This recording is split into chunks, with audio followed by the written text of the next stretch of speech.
मैं एक ऐसे लोकेलिटी में रहता हूं जहां पर दो दुकान हैं।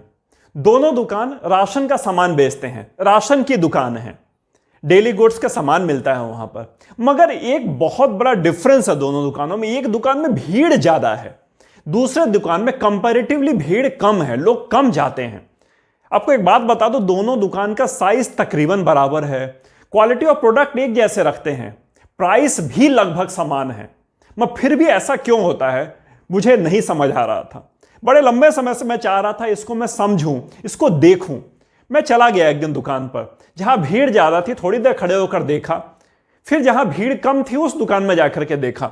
सच बताऊं कुछ भी समझ नहीं आया ऐसा क्यों कर रहे थे लोग।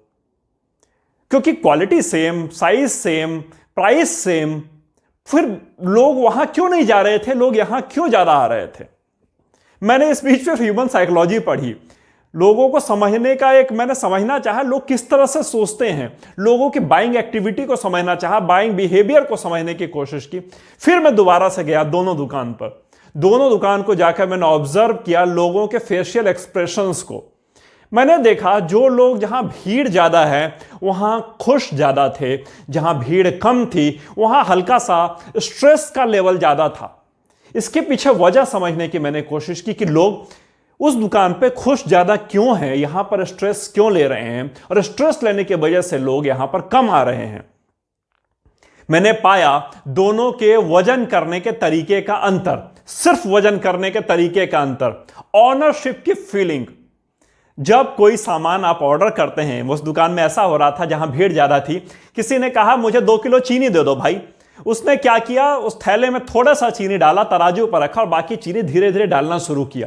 2 किलो हो जाए वहीं रोक दे।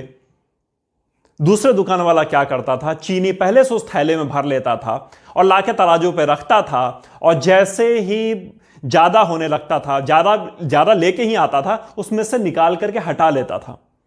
जब ऊपर से डालता था जहां भीड़ ज्यादा थी तो लोगों को खुशी होती थी कि मुझे और मिल रहा है, और मिल रहा है। और जहां निकाल रहा था वहां पर एक तरह का एक खौफ का माहौल आ जाता था, एक घबराहट सी आ जाती थी, मेरे वाले सामान के अंदर से निकाल रहा है। वजन में कोई घपला कोई नहीं कर रहा था, मगर ह्यूमन साइकोलॉजी इस तरह की होती है कि फीलिंग आ रही थी कि वो मेरे सामान में से निकाल रहा है। क्योंकि आदमी जैसे ही किसी चीज का ऑर्डर करता है उसमें उसका ऑनरशिप जुड़ जाता है, उसको अपना मान लेता है और मान लेता है मेरा हो चुका है तो मेरे में से क्यों निकाल रहे हो, ऐसा फील कर रहे थे लोग।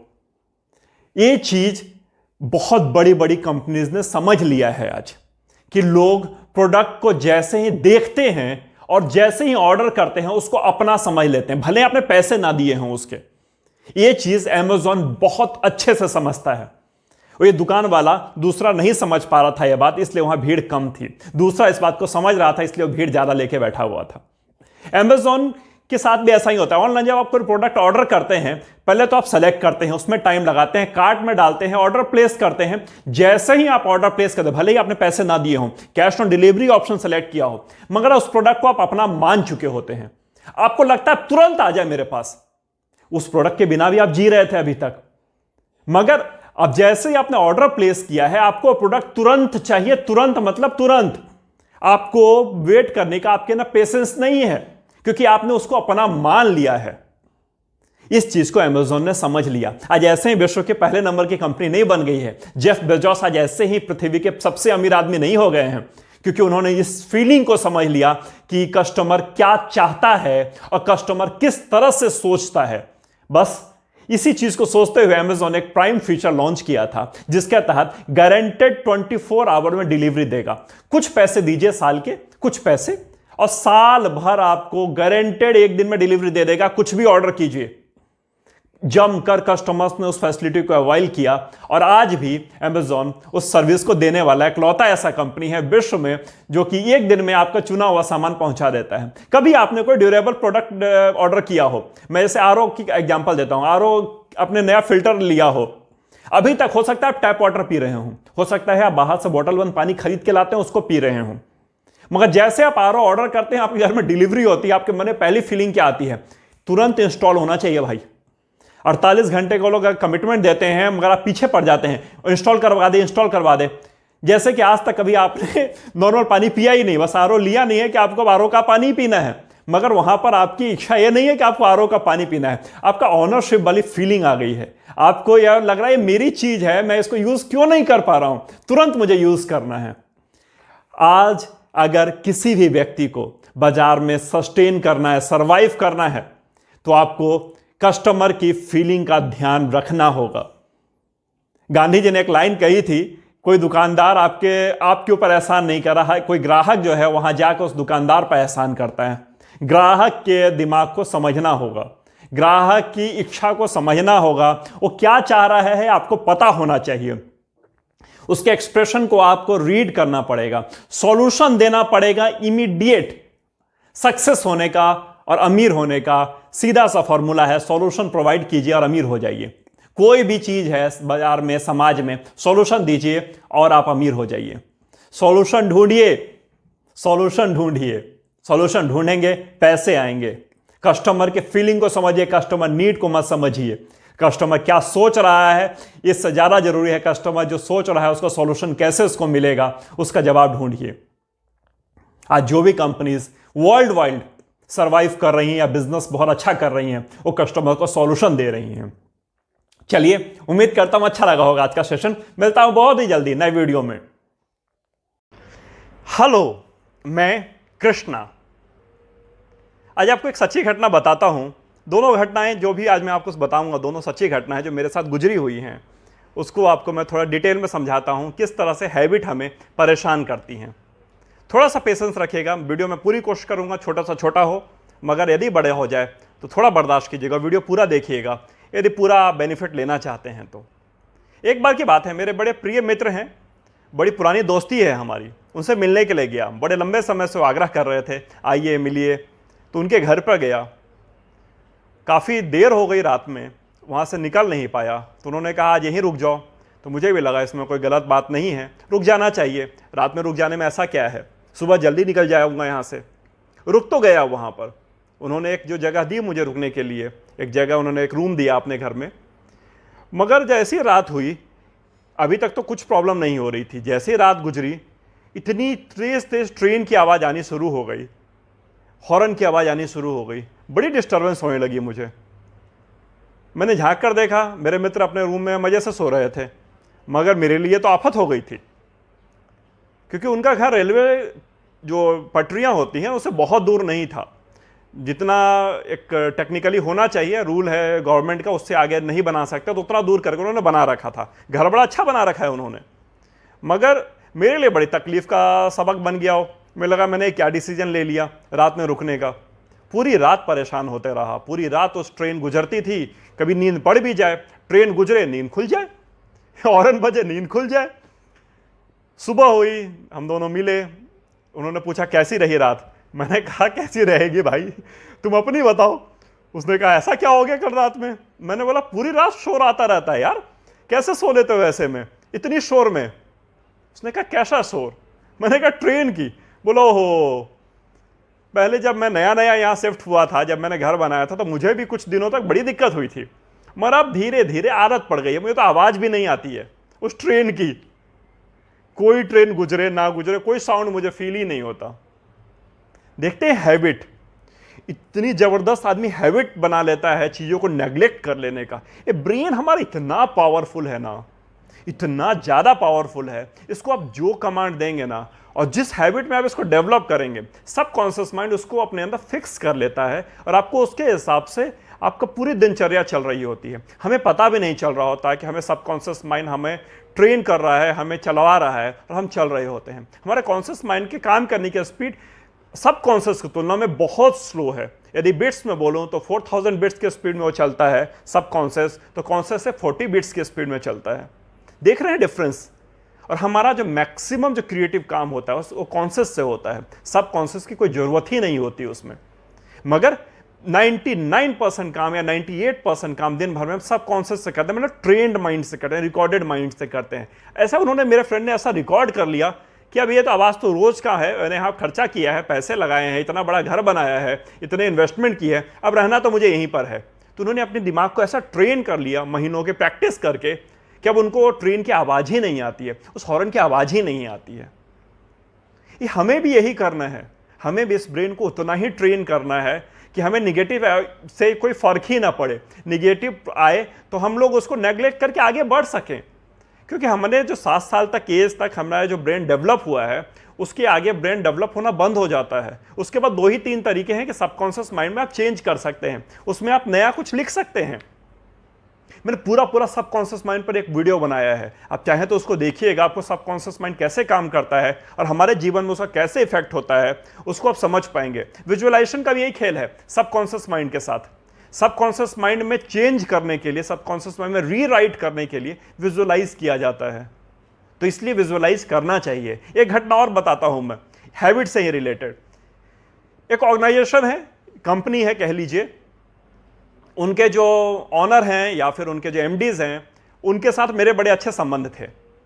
उन्होंने एक बात बताई कि यार हमारे यहाँ जो है नौकरी छोड़ने वालों की स्पीड भी बहुत तेज है, और कुछ लोग ऐसे हैं जो नौकरी में एक बार जो आ गए हैं छोड़ के नहीं जाते। उनको प्रमोशन दो ना दो, बेनिफिट दो ना दो, बस टाइम पर सैलरी देते रहो, पड़े रहते हैं। कई बार तो मैंने यहाँ तक आजमा के दिया, 2-2 महीने सैलरी रोक ली कि क्या पता हिल जाए, फिर भी नहीं हिलते।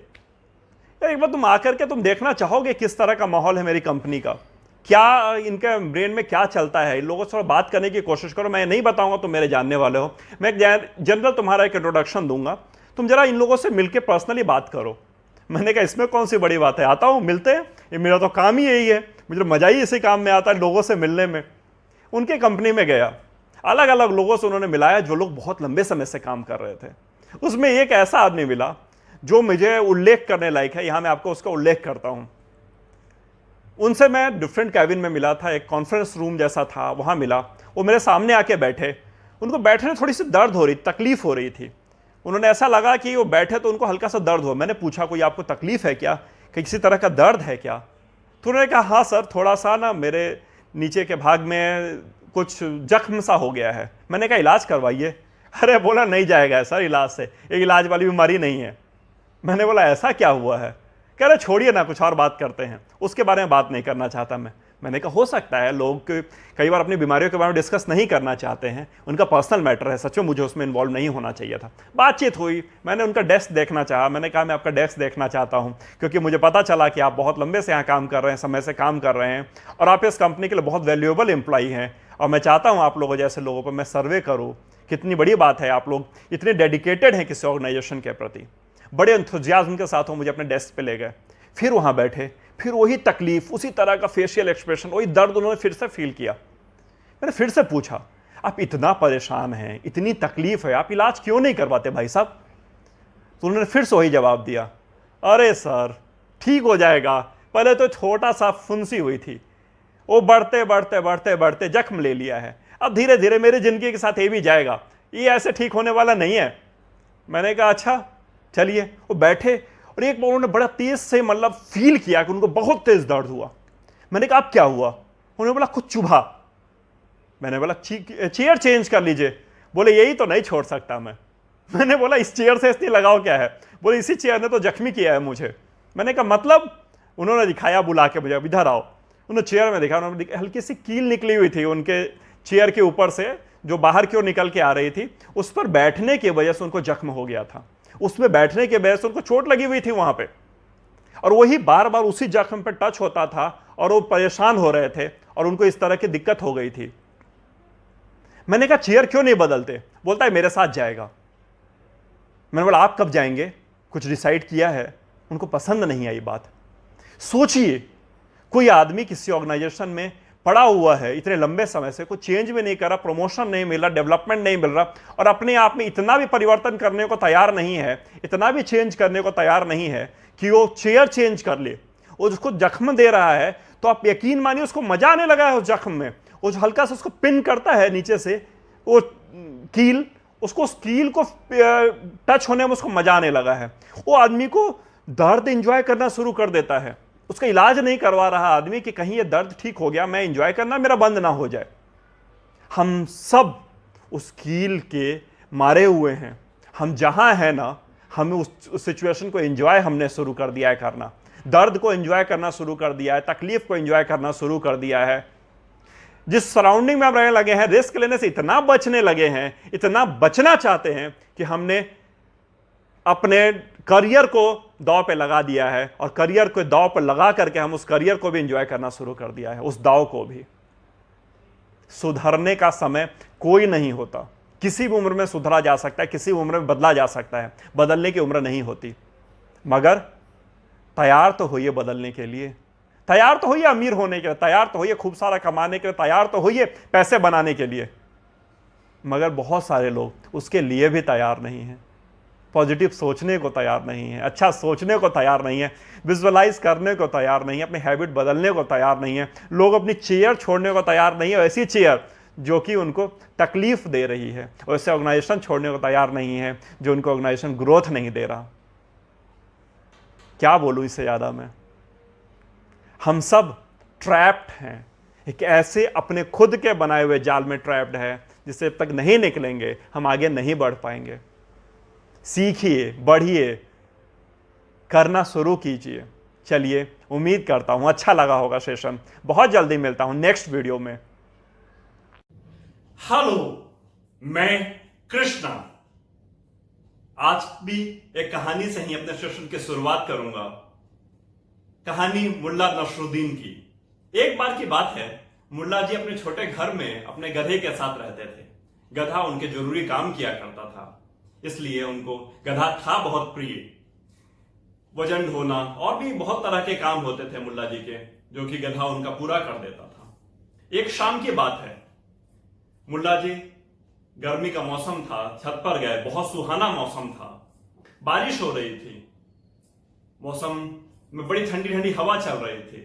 उनको बड़ा अच्छा लगा। जब गर्मी से इस तरह का मौसम मिल जाए तो किसी को भी बहुत अच्छा लगता है। उनको लगा मगर मैं तो एंजॉय कर पा रहा हूं इस मौसम को, मगर वो मेरा गधा, मेरा प्रिय गधा नीचे बंधा पड़ा है, वो ऊपर नहीं आ पा रहा। क्यों ना उसको भी लाया जाए, वो भी एंजॉय कर पाए, वो भी इस मौसम का लुत्फ उठा सके। वो नीचे गए और गधे को ऊपर लाने की कोशिश करने लगे। थोड़ी कोशिश की, मगर गधा तो गधा ऊपर आने को तैयार ही नहीं। बड़ा धक्का दिया, फिर भी ना जाए। पूरी मेहनत की, पीछे से धक्का दिया, आगे से रस्सी खींचा और फाइनली वो ऊपर चला तो गया। मगर ऊपर जाकर के एंजॉय करने की जगह गधे सी शक्ल, गंदी सी शक्ल बना करके ऊपर खड़ा रहा। मुल्ला जी को बड़ा दुख हुआ कि भला मैं इसको क्यों ले आया उठा करके, इससे अच्छा तो ये नीचे ही था। कम से कम वहां बंधा हुआ तो था, यहां पर मुझे लगा एंजॉय करेगा, उल्टा इसकी जगह गंदी सी शक्ल बना के खड़ा है। अब वो क्या करे, अपना उन्होंने, अंधेरा हुआ धीरे धीरे और वो नीचे अपना जाने के सोचने लगे, अब नीचे चलना चाहिए। तो उन्होंने गधे को भी खींचा कि चल भाई तू भी नीचे चल। मगर गधा तो गधा, अब ऊपर आ गया तो नीचे जाने को तैयार नहीं, वहीं पर बिल्कुल खड़ा रह गया।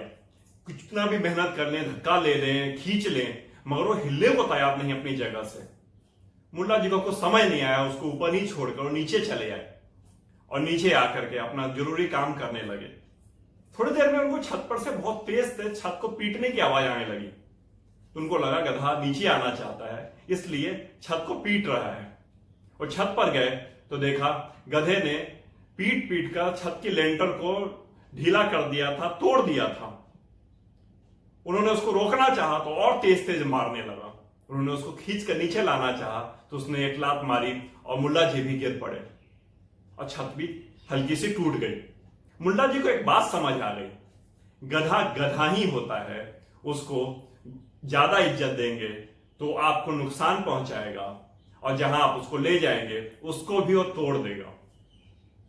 हमारे जीवन में बहुत सारे लक्ष्य हो सकते हैं, बहुत सारे गोल हो सकते हैं, मगर एक हमारा मेजर गोल होता है, प्रमुख गोल होता है, जिसको हमें पाना ही पाना होता है और जिसके लिए हम अथक प्रयास कर रहे होते हैं।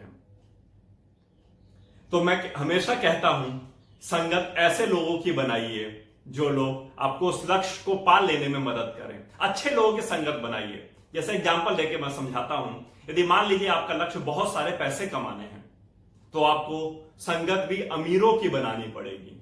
आप कहेंगे कि मैं कहां से अमीर लाऊं, मैं तो खुद एक साधारण वर्ग का आदमी हूं या मैं गरीब हूं, मेरे पास अमीरों की संगत नहीं है, मेरे पास तो मेरे ही क्लास के लोगों की संगत है। मैं मिडिल क्लास हूं तो मिडिल क्लास के लोगों को ही मैं जानता हूं या फिर थोड़े से ऊपर के लोगों को। तो मैं इतना कहना चाहूंगा, बिल्कुल आप सही बोल रहे हैं।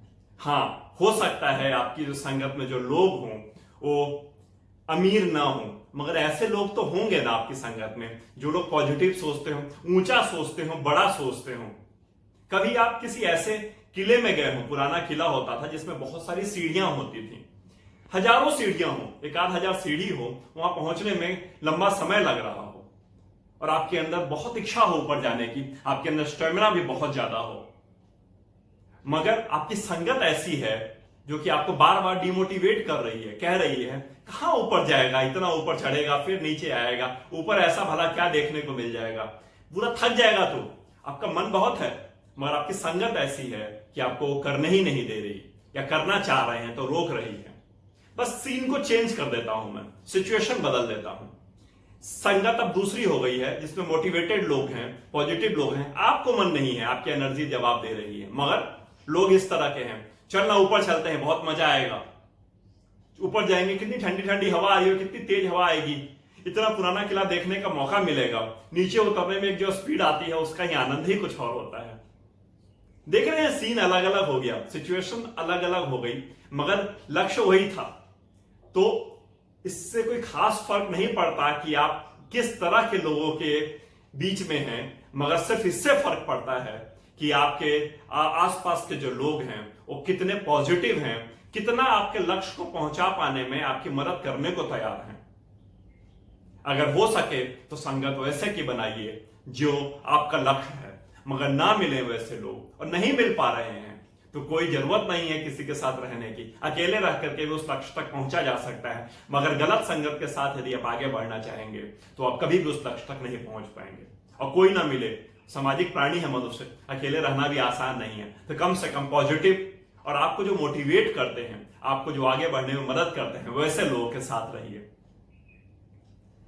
कई लोगों के लक्ष्य इतने बड़े होते हैं, इतने बड़े होते हैं कि आप उनका सोच लेंगे, सुन लेंगे तो आपको लगेगा इतना बड़ा भी किसी का लक्ष्य हो सकता है क्या। इलॉन मस्क का एग्जांपल यदि ले लिया जाए, इतना बड़ा लक्ष्य, स्पेसएक्स भेजूंगा, स्पेस पर अपना खुद का सैटेलाइट भेजने का लक्ष्य उस बंदे का, कोई स्पेस साइंटिस्ट नहीं है, इतना बड़ा लक्ष्य बना लिया उन्होंने और वर्षों की मेहनत की, 3 बार का असफल प्रयास, चौथी बार में वो सफलता मिली उन्हें। लक्ष्य कितना बड़ा था, उनको समय नहीं पता था कितना समय लगने वाला है, यह भी नहीं पता था कि वो इस लक्ष्य तक पहुंचेंगे कि नहीं, मगर उनको यह पता था कि मुझे करना तो है और आज नहीं तो कल, भले ही मैं ना रहूं मगर मेरे किए गए काम बिल्कुल सही दिशा में जा रहे हैं और मेरे बाद के अगर लोग आएंगे तो उस काम को जरूर पूरा करेंगे। मगर उन्होंने अपने ही जीवन काल में 3 असफल प्रयास, समझ सकते हैं स्पेस मिशन भेजने के लिए कितने पैसे लगते हैं, और 3 बार असफलता मिल जाए तो कितना पैसा बर्बाद हो चुका हो। फिर भी वो बंदा हार नहीं माना और अपना लगा रहा और फाइनली उसको सफलता मिली। हमें भी जीवन में लक्ष्य बड़े रखने चाहिए, ऐसे लक्ष्य जो लगे कि हाँ थोड़े मुश्किल हैं। मुश्किल लक्ष्य को पाने का जो मजा है ना, वो आसान लक्ष्य को पाने में नहीं है। कई बार आदमी लक्ष्य को प्राप्त करते करते या उस तक पहुंचते पहुंचे वर्षों की मेहनत कर चुका होता है, इतना थक जाता है, इतना निराश हो जाता है, पॉकेट भी जवाब देने लगता है, सोसाइटी भी बोलने लगती है, आपकी फैमिली बोलने लगती है कि अब और कितना तुम्हें समय चाहिए। बस उन लोगों से कुछ बोलने की जरूरत नहीं, उन लोगों से बहस करने की जरूरत नहीं, सिर्फ अपने आप को बोलिए, यदि मैं दौड़ रहा हूं तो मैं चलना शुरू कर देता हूं, यदि मैं चल रहा हूं तो मैं रेंगना शुरू कर देता हूं, मगर रुकूंगा नहीं। रुक गया तो जीरो से शुरू करना पड़ जाएगा, और जीरो से शुरू करना पड़ेगा तो इस जगह तक पहुंचने के लिए मुझे फिर से उतनी ही मेहनत करनी पड़ेगी जितना मैंने यहां तक पहुंचने के लिए पहले किया था। रेंगना असफलता की निशानी नहीं है, रेंगना कमजोरी की निशानी नहीं है। इस बात को आप लिख लीजिए, लिखना चाहें तो, क्योंकि जब ऊंचाई पर चढ़ा जाता है ना, जब पहाड़ों पर चढ़ा जाता है तो हल्का झुकना पड़ता है, और नीचे उतरते समय ना स्ट्रेट होकर आदमी उतरता है।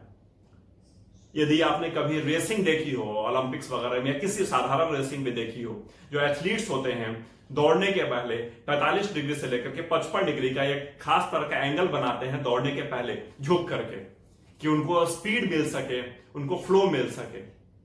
यदि झुकना यदि असफलता होती तो कोई भी आदमी झुक करके इस तरह का एंगल नहीं बनाता, पहाड़ पर चढ़ने वाला इस तरह का अपना पोजीशन नहीं बनाता कि ऊपर चढ़ सके। इसका मतलब तो साफ है कि झुकना असफलता तो बिल्कुल भी नहीं है, असफलता बढ़ते रहने, झुकना बढ़ते रहने की निशानी है। हमेशा अच्छे लोग रखिए, अच्छे लक्ष्य रखिए, बड़े लक्ष्य रखिए, बढ़ते रहिए, रुकिएगा नहीं। कई बार बिजनेस में ऐसा हो जाता है, कई बार डिसीजन ऐसे लेने पड़ते हैं गधे मानसिकता के लोगों को, गधे किस्म के लोगों को उस जगह पे पहुंचाना पड़ जाता है जहां वो पहुंचने के काबिल नहीं है, वहां बिठाना पड़ जाता है जहां वो बैठने के काबिल नहीं है। करना पड़ता है, मैं समझता हूं इस बात को, मगर हमेशा एक लगाम अपने पास रखिए। वो लगाम है आपके ड्रीम की।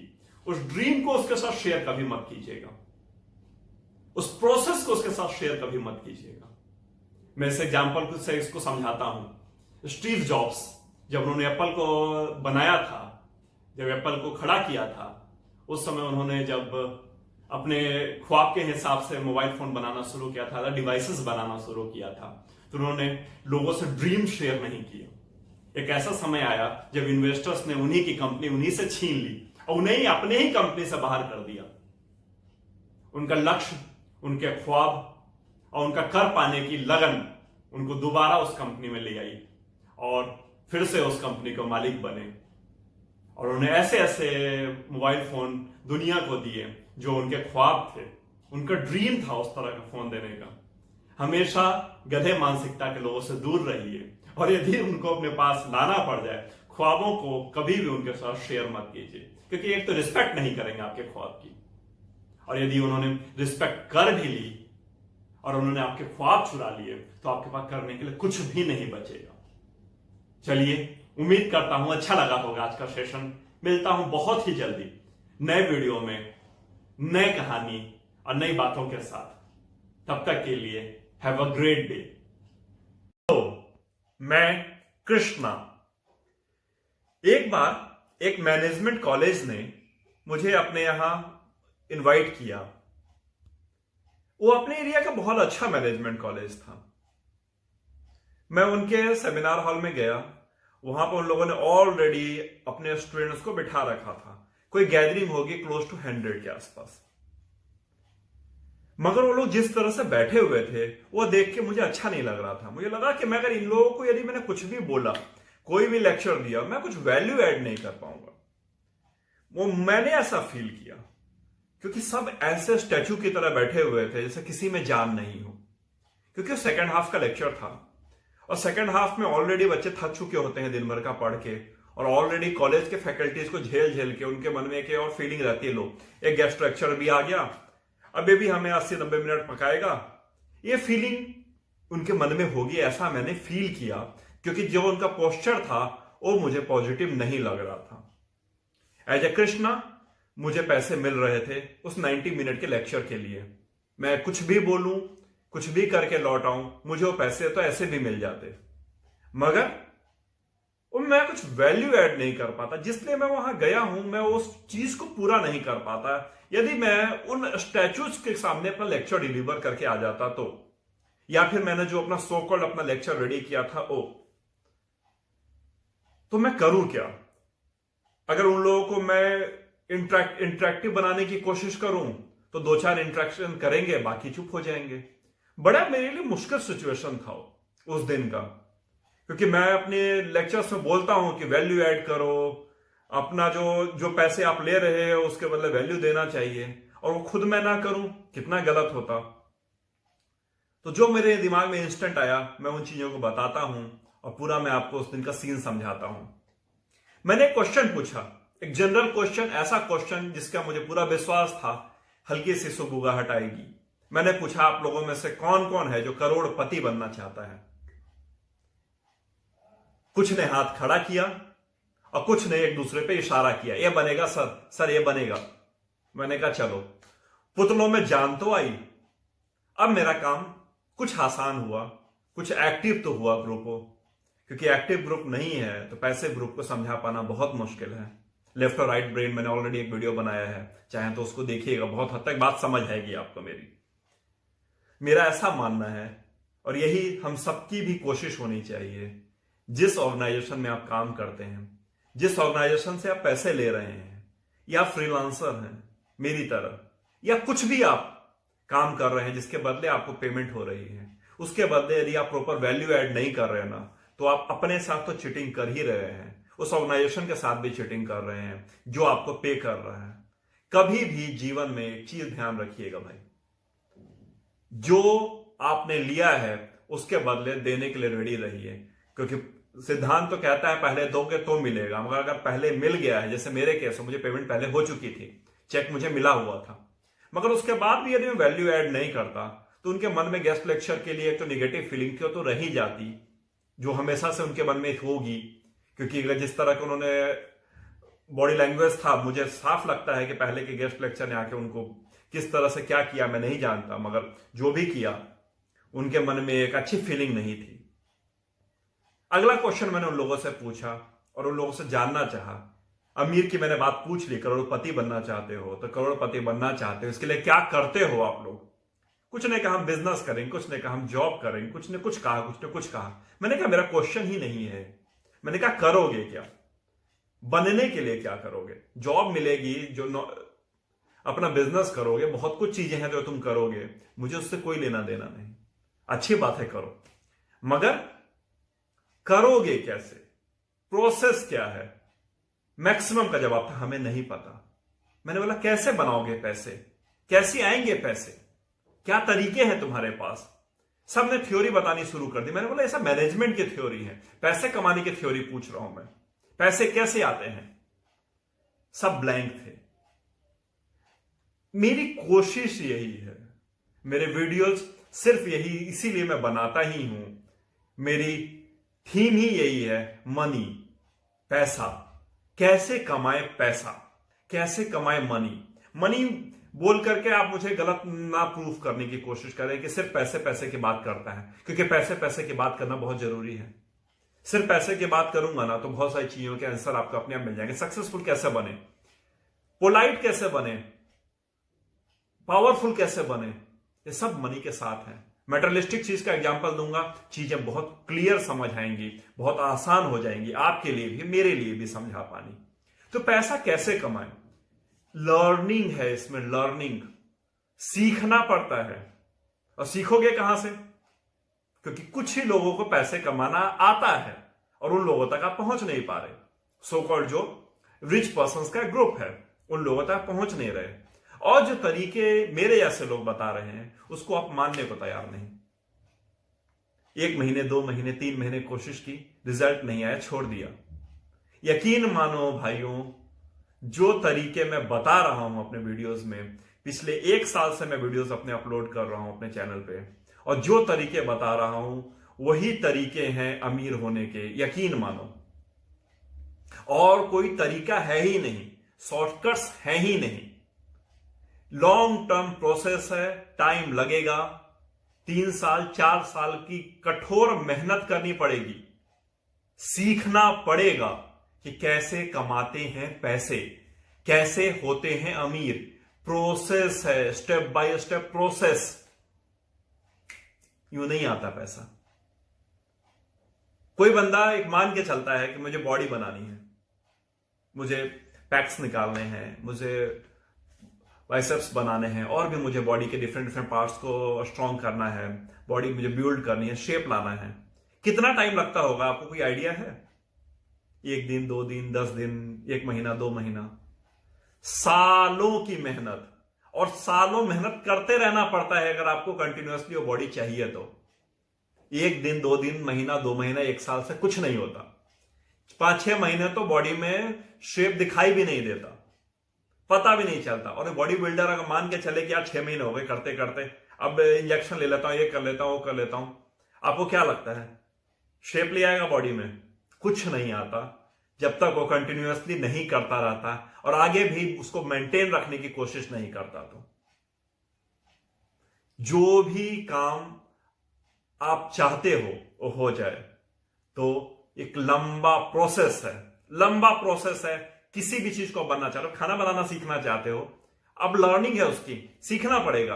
अब टेलरिंग सीखना चाहते हो, किसी भी प्रोफेशन में हो, किसी भी प्रोफेशन में, मैं किसी प्रोफेशन का नाम नहीं ले रहा, मैं बिल्कुल ओपन छोड़ रहा हूं, कुछ भी करते हुए कुछ भी करना चाहते हो, सीखना तो पड़ेगा। मगर ये पैसा कमाने वाला जो फॉर्मूला आता है उसमें सीखने को क्यों नहीं तैयार है हम लोग? सीखने के तरीके बताए जाते हैं तो उसमें ही डाउट क्यों करते हो आप लोग? क्योंकि कभी किसी ने सिखाया नहीं, कभी किसी ने इतने विश्वास से बताया नहीं कि यही तरीके हैं, इसको करो तो तुम अमीर होगे। गारंटी मैं लेता हूं कि अमीर हो जाओगे। शॉर्ट टर्म के चक्कर में एक बार की बात है, एक व्यक्ति मार्शल आर्ट सीखने के लिए एक गुरु के पास गया। बहुत बड़ा नाम था उनका, मगर वो चुनिंदा स्टूडेंट्स को ही मार्शल आर्ट सिखाया करते थे। वो गया, उनसे रिक्वेस्ट की कि आप मुझे भी मार्शल आर्ट सिखाएं। उन्हें कहा मैं जरूर सिखाऊंगा तुम्हें, मगर मुझे पहले यह बताओ कि तुम्हें मार्शल आर्ट में आता क्या क्या है। लड़के ने हेकड़ी छाड़ने के लिए बहुत कुछ बताया कि मुझे यह भी आता है, मुझे वो भी आता है, मुझे कुछ टेक्निक्स और सीखनी है, मैं और परफेक्शन लाना चाहता हूं, इसलिए मैं आपके पास आया हूं। वो कहते हैं ठीक है बैठो।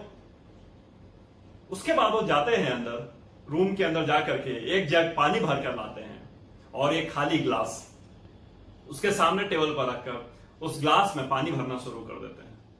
एक निश्चित समय के बाद, निश्चित आयतन के बाद वो पानी भरकर गिरने लगता है नीचे टेबल पे।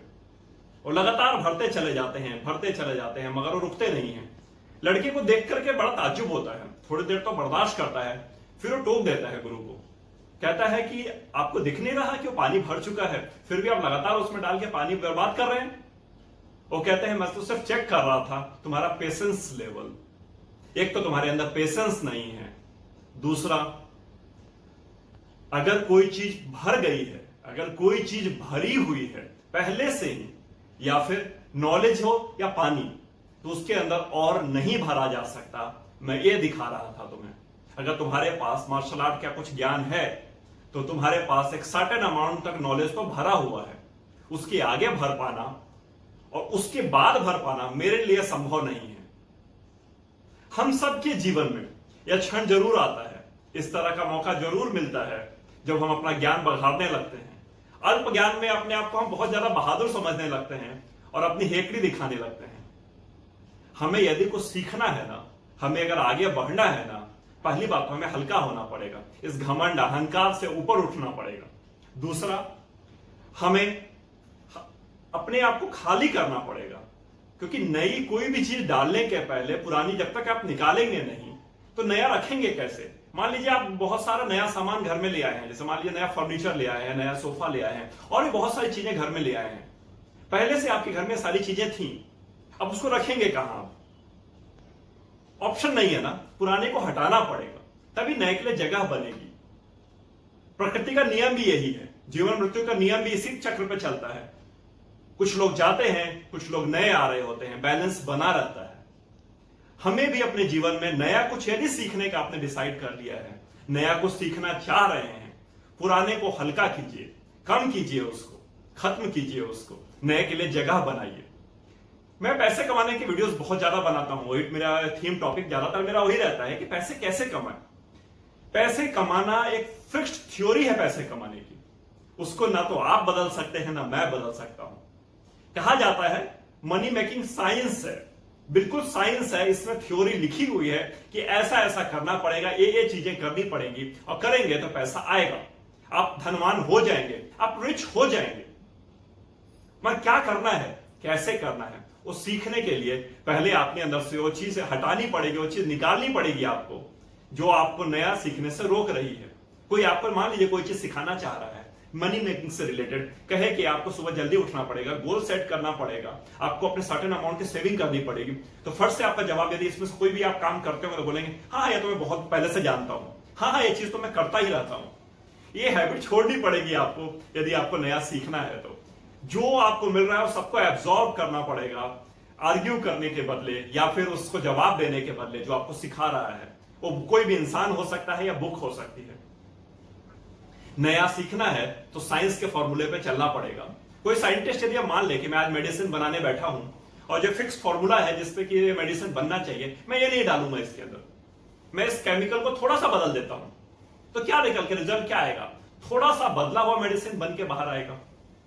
यदि ज्यादा वो केमिकल में छेड़छाड़ करेगा तो कुछ तो बनेगा ही बनेगा। ऐसा तो हो नहीं सकता कि सर्टेन चेंजेस साल्ट में कर देने से, साल्ट्स की कॉम्बिनेशन से मेडिसिन बनता है, तो अगर कुछ साल्ट के कॉम्बिनेशन में थोड़ा बहुत चेंज कर देता है वो, तो ऐसा तो है नहीं कि कुछ नहीं बनेगा।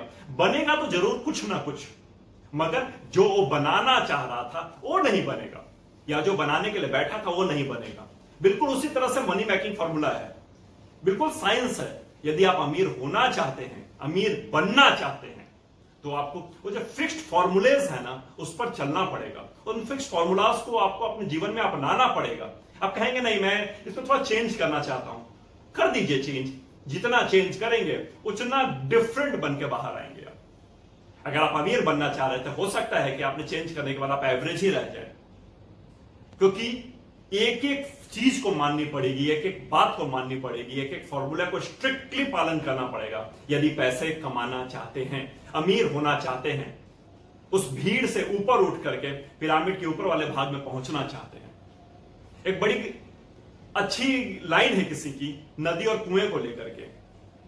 नदी लगातार बहती चली जाती है और प्यासे तक भी जाती है, और अंत में उसका हर्ष यह होता है कि जाकर के समुद्र में मिल जाती है और खाली हो जाती है।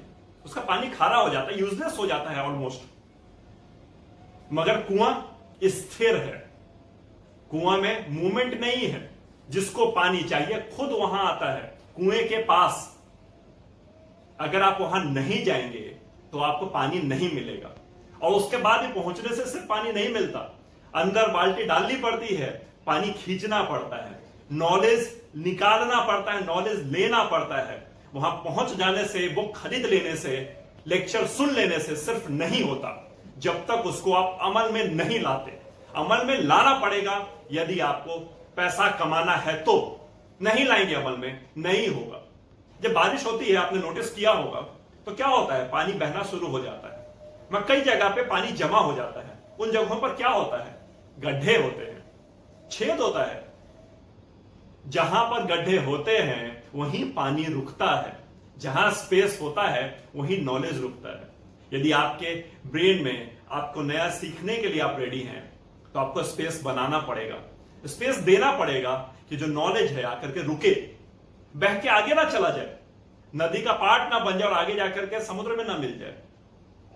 कुआं बनिए यदि सीखना चाहते हैं तो, और जब सीख जाए तो नदी बन जाइए, जगह जगह जाइए, सबको ज्ञान दीजिए, ज्ञान बांटिए, और अंत में यदि ज्ञान बांटने में यदि मृत्यु हो भी जाए, समुद्र में मिलना पड़ भी जाए, तो उसको स्वीकार कर लीजिए। चलिए, उम्मीद करता हूं अच्छा लगा होगा आज का सेशन आपको।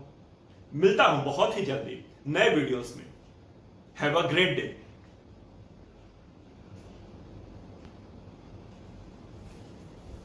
एक राजा था। राजा बड़ा ही प्रतापी था, बड़ा दयालु, बड़ा नेक किस्म का राजा था। मगर उसकी कोई संतान नहीं थी। उसकी संतान नहीं थी तो इसे इस बात की हमेशा चिंता रहती थी कि उसके बाद ये राज कौन चलाएगा, ये राजमहल कौन चलाएगा।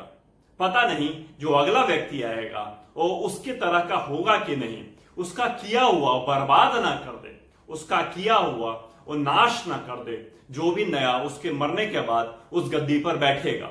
इसलिए वो चाहता था कि वो कुछ ऐसे व्यक्तियों से मिले, ऐसे व्यक्ति से मिले जो कि वो उसको अपना उत्तराधिकारी घोषित कर सके, और वो उसी की तरह की सोच वाला हो, नेक हो, दयालु हो, सेवा करने वाला हो, दान करने वाला हो, गरीबों की रक्षा करने वाला हो। उसने इसी विचार से, इसी सोच से एक घोषणा करवाई अपने पूरे साम्राज्य में कि जो भी व्यक्ति अपने आप को ऐसा मानता है कि बहुत दयालु है, बहुत नेक है, बहुत ही प्रतापी है, उसको लगता है कि मैं लोगों की सेवा कर सकता हूं, मैं सेवा करने के लिए बना हूं, वो राजमहल आए, मैं उससे मिलना चाहता हूं। अगर मुझे वो व्यक्ति उस काबिल लगेगा तो मैं उसको अपना उत्तराधिकारी घोषित करूंगा। जैसी ही खबर पूरे साम्राज्य में फैलती है, दूर दूर से लोग राजमहल आने लगते हैं। सब ट्राई करने लगते हैं कि क्यों ना हम भी एक बार ट्राई करके देखें, क्या पता राजा को मैं ही पसंद आ जाऊं। यह घोषणा हुई तो एक ऐसे लड़के तक भी एक खबर गई जो कि दूर, राजमहल से थोड़ी दूर मजदूरी किया करता था। उसके मां पिता नहीं थे, वो खुद कमाता था, खुद अपनी आजीविका चलाता था। क्या था, उसने भी सोचा क्यों ना मैं भी चलूं, मैं भी उत्तराधिकारी बनने की कोशिश करूं राजा की। मेरे मां पिता भी नहीं है, इसी बहाने मुझे पिता भी मिल जाएंगे। मगर उसको लगता है मैं इतना गरीब, मजदूरी करने वाला, भला मुझे राजा क्यों चुनेगा? राजा चुनेगा भी तो कुछ अमीरों को चुनेगा जो उसके स्टैंडर्ड के होंगे। ना तो मेरे पास अच्छे कपड़े हैं, ना अच्छे जूते हैं। मगर फिर उसको सेकंड थॉट आता है, उसको लगता है कि कोशिश करने में क्या जाता है, ट्राई करने में क्या जाता है। यदि राजा ने घोषणा करवाई है तो हो ना हो वो चाहता होगा कि जो भी व्यक्ति अपने आप को इस काबिल समझता है वो वहां पहुंचे। उसने सोचा कि मेरे पास इतने पैसे तो है नहीं कि नए कपड़े खरीद सकूं, क्यों ना मैं ओवर टाइम करूं, मैं और काम ज्यादा करूं कि मैं ज्यादा पैसे बना सकूं, ज्यादा धन बना सकूं और नए कपड़े ले सकूं, नए जूते ले सकूं। उसने कुछ ही दिनों का ओवर टाइम किया, एक्स्ट्रा काम किया, उसने इतना एक्स्ट्रा पैसा बना लिया कि उसने जाकर के नए कपड़े खरीदे, नए जूते खरीदे और चल दिया राजमहल के लिए। मैं उसको लगा था राजमहल यहां से थोड़ा दूर है, क्यों ना रास्ते के लिए कुछ खाना पैक कर लेता हूं और वही रास्ते में खा लूंगा और शाम तक आराम से राजमहल पहुंच जाऊंगा। ऐसा ही करता है, खाना पैक करके वो नए कपड़े पहन के, नए जूते पहन के निकल जाता है राजमहल के लिए। दोपहर हो जाती है, उसको महसूस होता है कि मुझे हल्की भूख लग रही है। फिर सोचता है कहीं पानी मिल जाए, कहीं पर कुआं हो, नदी हो, तो वहां बैठ करके खाना भी खा लूंगा, पानी भी पी लूंगा। और वो चलना शुरू कर देता है। थोड़ी ही दूर और चलता है, दोपहर का समय होता है। उसे रास्ते में एक आदमी उसको आवाज देकर बुलाता है। वो भिखारी होता है जो उसको बुला रहा होता है। भिखारी भी ऐसा होता है जो बूढ़ा है, कमजोर सा दिख रहा है, असमर्थ दिख रहा है। उसको लगता है कि ये व्यक्ति बड़ा गरीब है, खुद काम कर पाने में सामर्थ्य नहीं है इसके अंदर, ऐसा मुझे लग रहा है। जब उससे मिलता है तो बोलता है, भाई कई दिन से मैंने कुछ नहीं खाया, कुछ खाना है तो दे दो। वो लड़का अपना खाना निकाल के उसको सारा खाना दे देता है और खुद अपने लिए कुछ भी नहीं रखता। वो मन में सोचता है, मैंने तो आज सुबह ही खाना खाया था, आज दोपहर में नहीं भी खाऊंगा तो ऐसा क्या आफत आ जाएगी, पता नहीं इस बेचारे ने कितने दिन से नहीं खाया है, इसकी कुछ मदद हो जाएगी और इसकी जान बच जाएगी। और वो उसको खाना दे करके आगे बढ़ता है।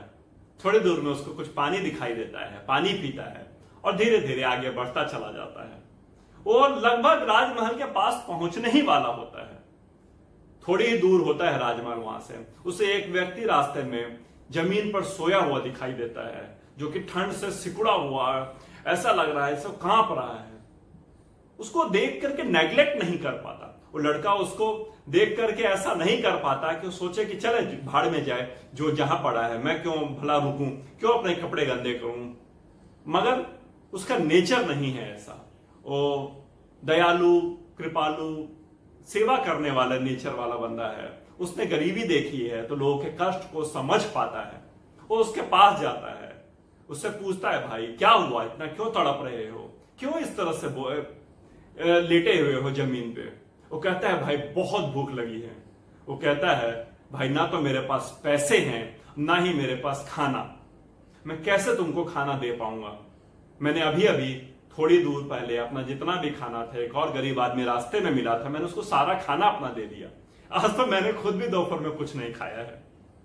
वो कहता है, अच्छा तुम्हारे पास खाना नहीं है तो तुम मुझे कम से कम कुछ कपड़े दे दो कि मैं अपनी ठंड मिटा सकूं, मैं अपने तन को ढक सकूं। उस लड़के को लगता है उसने जो कपड़े पहने हैं तो नए कपड़े हैं।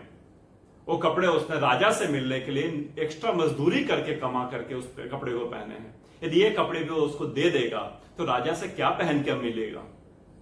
मगर उसको लगता है कि जो होगा देखा जाएगा, पता नहीं मैं राजा को पसंद आऊंगा कि नहीं आऊंगा, मगर इतना तो है कि मैं इस आदमी की अभी वर्तमान में मदद कर पाऊंगा और इस आदमी की ठंड मिट पाएगी। भूख तो नहीं मिटा पा रहा हूं, कम से कम ठंड तो मिटा सकूं।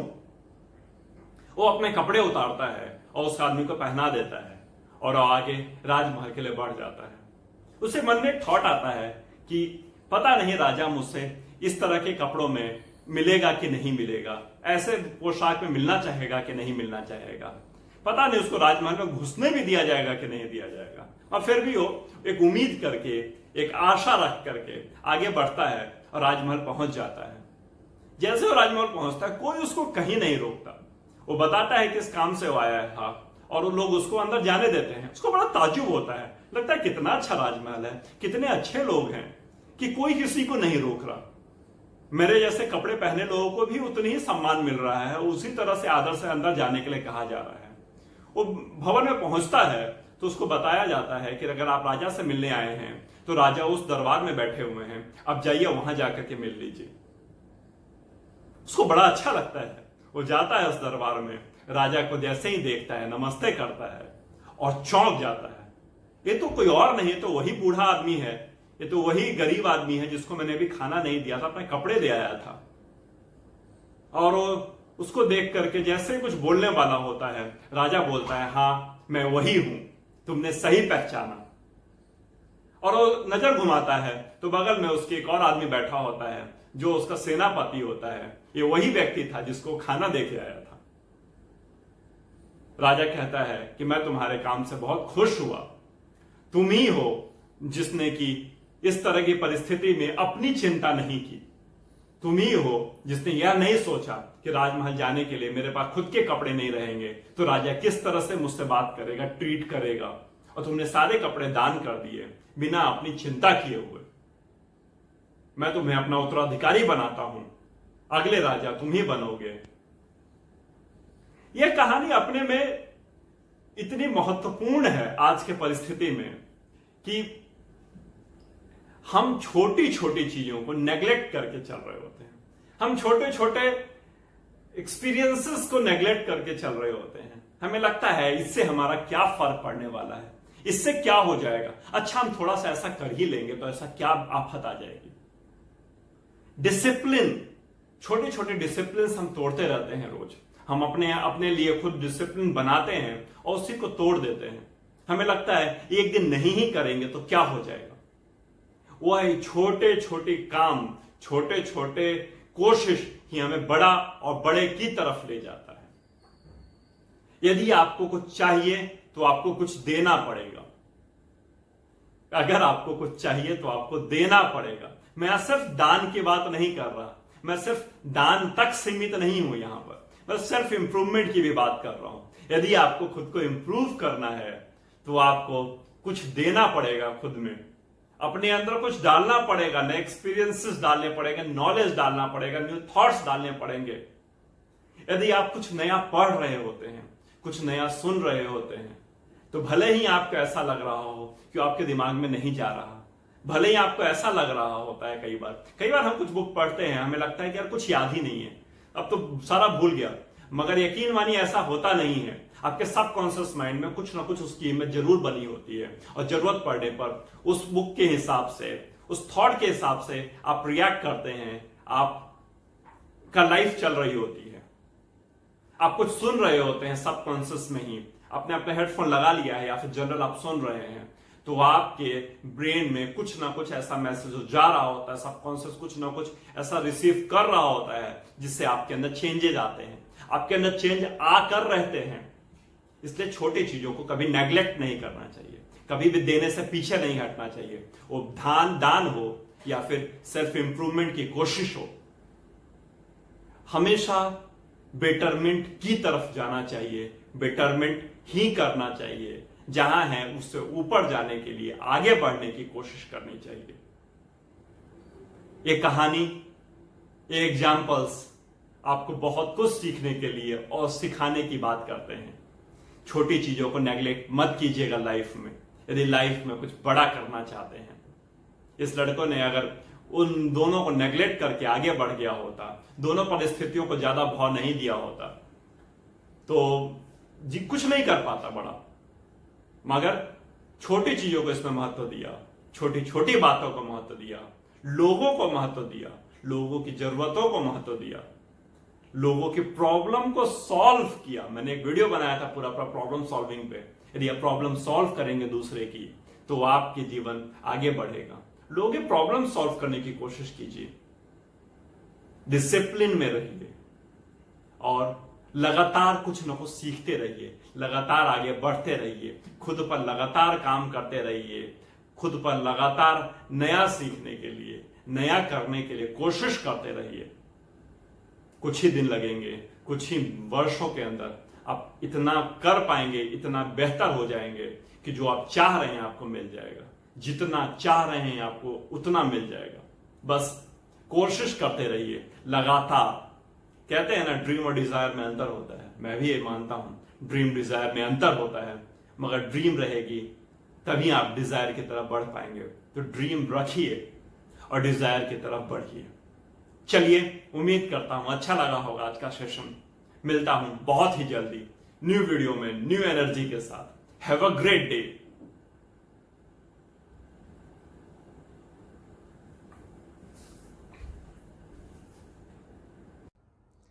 एक बार की बात है, एक सेठ के यहां एक धोबी कपड़े धोने के लिए आया करता था। उनके कपड़े ले जाया करता था, रोज उनके कपड़े धो करके लाकर उनको देता था। मगर कई दिनों से वो धोबी आ ही नहीं रहा था उनके यहां। कई दिनों के बाद जब वो आया तो उस सेठ ने पूछा, भाई तुम इतने दिनों से कहां थे, क्यों नहीं आ रहे थे कपड़े लेने के लिए? धोबी ने बताया कि सेठ जी, महाराज पद्म का देहांत हो गया है। उनके दुख में मैं दुखी था और उसी शोक में मैं यहां नहीं आ पा रहा था। और इतना ही नहीं, मेरे पास कुछ देने के लिए नहीं था उनको, तो मैंने अपने बाल ही दान कर दिए। मैंने अपने बाल गंजे करवा लिए। सेठ को लगा बात तो बहुत सही बोल रहे हो। सेठ को लगा क्यों ना मैं भी ऐसा ही करूं। महाराज पद्म का देहांत हो गया है और अगर इस व्यक्ति जैसा, इस धोबी जैसा व्यक्ति यदि बाल गंजा करवा सकता है तो मैं क्यों ना करवाऊं, मैं भी करवा लेता हूं। वो कपड़े लेकर जाता है और ये अपने बाल गंजे करवा लेते हैं। अपने ही बाल तो गंजे नहीं करवाते, अपने बेटे के बाल, अपने परिवार के लोगों के बाल भी गंजे करवा देते हैं। एक दिन वो शाम में घूमने के लिए मार्केट में गए हुए थे, तो मार्केट में उनको राजमहल का जो सैनिक था, सेनापति था, वो उनको वहां मिला। सेनापति वहां मिला, उसने देखा राजा, वो पहचानता था सेठ को। सेठ से पूछा, सेठ जी आप ने क्यों बाल गंजे करवा रखे हैं? ऐसा क्या हो गया है कि आपको बाल गंजे करवाने पड़ गए? सेठ ने कहा, आपको नहीं पता, राजा पद्म का देहांत हो गया है। उसने कहा, अच्छा, मुझे किसी ने बताया ही नहीं। और उसने भी जाकर बाल गंजे करवा लिए। वो राजमहल पहुंचा, राजा ने देखा, राजा ने पूछा, भाई तुमने बाल क्यों गंजे करवा लिए? राजा को उसने बताया, महाराज महाराजा पद्म का देहांत हो गया है, उनके दुख में मैं दुखी होकर के मैंने बाल गंजे करवा लिए। महाराज को लगा इसने बाल गंजे करवाए हैं तो मुझे भी उनके सम्मान में बाल गंजे करवाने चाहिए, उनके आदर में मुझे बाल गंजे करवाने चाहिए। वो भी अपने बाल गंजे करवा लेते हैं। और इतना ही नहीं, महाराज एक हुक्म पास कर देते हैं, कि ऑर्डर पास कर देते हैं कि शहर में जितने भी लोग हैं, प्रदेश में जितने भी लोग हैं, सभी बाल गंजे करवाएं। फिर क्या था, सभी को ऑर्डर मानना पड़ा और राजा के कहे अनुसार सभी ने बाल गंजे करवा लिए। एक घटना घट गई। उसके बाद उसी प्रदेश से के पास से कोई दूसरा बुद्धिमान व्यक्ति, संत किस्म का व्यक्ति, जो दूसरे प्रदेश में रहता था, इस प्रदेश से गुजर रहा था, उसके जानने वाले यहां रहते थे, उनसे मिलने के लिए यहां आया। जब उसने शहर के अंदर प्रवेश किया तो देखा कि पूरा का पूरा प्रदेश ही गंजा। उसको लगा हो ना हो इन लोगों को बाल से कुछ खासी एलर्जी है, सबने गंजा करवा रखा है। किसी को रोक के उसने पूछा, भाई आपने बाल क्यों गंजे करवा रखे हैं? उसने कहा, महाराज का ऑर्डर था, जो महाराजा ने बोला हमें मानना पड़ा, हमने करवा लिया। उसको लगा, अच्छा महाराज ऐसे हुक्म भला क्यों देंगे, महाराज को ऐसा करके क्या मिला? तो उसने सोचा क्यों ना महाराज से ही मिला जाए। उसने कोशिश करके राजा से मिलने का डिसाइड किया और राजमहल पहुंच गया। राजमहल गया और राजा से पूछा, महाराज आपने बाल गंजे क्यों करवा रखे हैं? पूरा प्रदेश ने बाल गंजे करवा रखे हैं, ऐसा क्यों? राजा ने कहा, आपको नहीं मालूम, राजा पद्म का देहांत हो गया है, महाराज पद्म नहीं रहे, उनके सम्मान में, उनके दुख में मैंने ऐसा किया है। उसने कहा, ये है कौन राजा पद्म? उसने कहा कि मुझे नहीं पता, ये तो मेरे सेनापति ने मुझे बताया, मेरे सैनिकों ने मुझे बताया कि उनका देहांत हुआ है, तो मैंने भी ऐसा कर लिया। उसने कहा, ठीक है, उनको बुलाइए जिन्होंने आपको बताया। उनको बुलाया गया जिसने महाराज को बताया था। उनको भी नहीं पता था कि ये हैं कौन। उसने कहा, महाराज हमें नहीं पता, हमें तो सेठ ने बताया था, सेठ मुझे मार्केट में मिला था। राजा ने सेठ को बुलवाया महल में, पूछा कि भाई ये कौन है राजा पद्म? तो उसने कहा, मुझे नहीं पता महाराज, ये पद्म कौन है, मुझे तो मेरे धोबी ने बताया कि उनका देहांत हो गया है, तो मैं, उसने बाल गंजे करवाए तो मैंने भी करवा लिया। महाराज को बड़ा गुस्सा आया, उसने धोबी को बुलाया। धोबी आया, धोबी से पूछा गया, ये कौन है महाराज पद्म, किसके दुख में तुमने बाल गंजे करवाए हैं? उसने कहा, महाराज पद्म कौन है तो मैं भी नहीं जानता, मेरे गधे का नाम पद्दुम था, तो मैंने उसके सम्मान में जब उसका मौत हो गई तो मैंने उसके आगे महाराज जोड़ के महाराज पद्दुम कर दिया। मैंने सेठ को महाराज पद्दुम बताया था, उन्होंने उसको ज़्यादा अच्छा करते हुए पद्म कर दिया और आप तक आके वो पद्म हो गया। मगर मेरे गधे का नाम तो पद्दुम था, पद्म क्या होता है मैं तो जानता भी नहीं। मेरे लिए तो पद्दुम मेरा सब कुछ था, क्योंकि वो मेरा सारा काम करता था, मेरे वजन धोता था, कपड़े धोने के लिए ले जाता था तो वहाँ साथ मदद करता था, वजन उठाता था, और मेरे जीवन में और दुनिया में और कोई नहीं था उसके अलावा। उसका चला जाना मेरे लिए बड़ा कष्टकर था। क्या हम सभी की जिंदगी में ऐसे पल नहीं आते क्या कि अपनी बुद्धि लगाए बगैर दूसरे क्या कर रहे हैं, दूसरे क्या सोच रहे हैं, दूसरे किस तरह से अपनी जिंदगी जी रहे हैं, हम उनकी डायरेक्ट कॉपी कर रहे होते हैं बिना अपनी बुद्धि लगाए हुए। ऐसा माना जाता है विश्व के 70 से 80% लोग ऐसे हैं जो बिना अपनी अकल लगाए दूसरे के किए के हिसाब से अपने जीवन चला रहे होते हैं। उसने ऐसा किया, उसको अगर सक्सेस मिला, मैं भी वैसा ही करता हूं, मुझे भी मिल जाएगा। उसने वहां पैसा डाला, वहां प्रॉफिट हुआ, तो मैं भी वही पैसा डालूंगा, मुझे भी प्रॉफिट होगा। यह काम शेयर बाजार में बहुत होता है। सो कॉल्ड इन्वेस्टर्स सलाह देते हैं, यहां पैसा डालो, वहां पैसा डालो, लोग पैसा डाल देते हैं। अरे जिसने डाला है उसकी क्या कंडीशंस थी, उसने कितना लंबा टेन्योर लेकर के डाला है, आपको नहीं बताया है। उसने डाल दिया है और आप उसकी कॉपी करके आप भी उसमें पैसा लगा करके अपनी गाढ़ी कमाई हो सकता है आप डुबा दें। बहुत सारे बड़े बड़े इन्वेस्टर्स हैं, बहुत बड़े बड़े फाइनेंशियल एडवाइजर्स हैं जो कि शाम में बैठते हैं, आपस में बैठ के डिसाइड करते हैं, इसकी कल घोषणा करनी है, यहाँ पर पैसे लगाए हैं, इसकी बात फैलानी है, और बात फैलाते हैं कि जनता तक ये बात जाए और जनता बुद्धू बन के वहाँ पैसा लगा दे, और उस कंपनी से वो सर्टेन अमाउंट ऑफ मनी ले लेते हैं। मैं किसी का नाम नहीं ले रहा, अच्छे लोगों की कमी नहीं है, कुछ अच्छे भी हैं एडवाइजर्स जो ऐसा नहीं करते होंगे, मगर मैक्सिमम की यही हालत है। इन चक्करों में नहीं फंसिए, इन एडवाइजर्स के चक्कर में मत फंसिए, अपनी बुद्धि लगाइए। अगर आपका पैसा है, आपने अपनी मेहनत से उस पैसे को कमाया है, अपने पैसे को अपनी अकल का प्रयोग करके उसको मार्केट में लगाना है, मार्केट में लगाइए, और जहां मन करे वहां लगाइए, मगर सलाह लीजिए, अंधा अनुकरण मत कीजिए। पता चले किसी ने बताया हो पद्दुम, आपने उसको पद्म समझ करके वहां पर अपना पैसा लगा दिया हो। जीवन में अगर आगे बढ़ना है, जीवन में कुछ बड़ा करना है, तो बस इतना लिख लीजिए, इतना गांठ बांध लीजिए, दूसरे के किए के अनुसार नहीं चलूंगा, अपनी बुद्धि के हिसाब से, अपनी अक्ल के हिसाब से चलूंगा। अगर दुनिया ने ऐसे करके अगर कुछ कमाया है, कुछ बनाया है, हाँ उनसे प्रेरणा जरूर लेनी चाहिए, मैं ऐसा मना नहीं कर रहा, मैं प्रेरणा लेना और अंधा अनुकरण करने में अंतर होता है। कहते हैं दूसरे के फेल्योर से सीख लेना चाहिए, और वो गलती जीवन में कभी नहीं करनी चाहिए। खुद के फेल्योर पर खर्च करने के बजाय दूसरे के फेल्योर से सीखना ज़्यादा बुद्धिमानी है। मैं भी इस बात का समर्थन कर रहा हूँ, मैं फेल्योर से सीखना, दूसरे की असफलताओं से सीखना, मगर खुद बेवकूफ़ियाँ करना में अंतर होता है। चलिए, उम्मीद करता हूँ अच्छी लगी होगी ये कहानी, उम्मीद करता हूँ अच्छा लगा होगा ये उद्धरण। कहानी बहुत पुरानी है, मगर आज भी और हर समय और हर सिचुएशन में रिलेवेंट है। मैं उम्मीद करता हूँ आप कभी इस तरह की गलती नहीं करेंगे। मिलता हूँ बहुत ही जल्दी नए वीडियो, नए एनर्जी के साथ। Have a great day.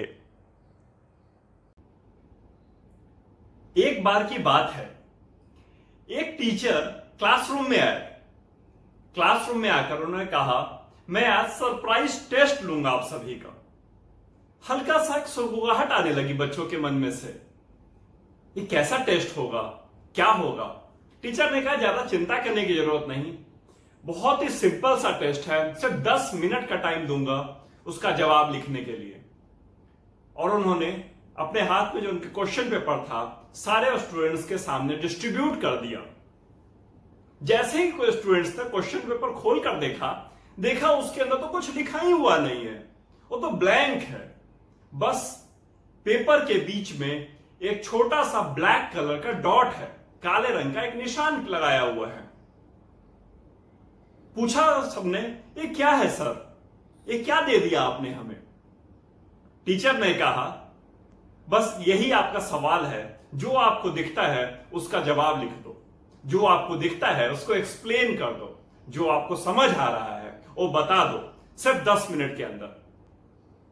सारे स्टूडेंट्स लग गए अपनी अपनी एफर्ट के हिसाब से, अपनी अपनी कैपेबिलिटी के हिसाब से, अपनी अपनी क्रिएटिविटी के हिसाब से उसको एक्सप्लेन करने के लिए, उस क्वेश्चन पेपर को एक्सप्लेन करने के लिए 10 मिनट का समय हुआ।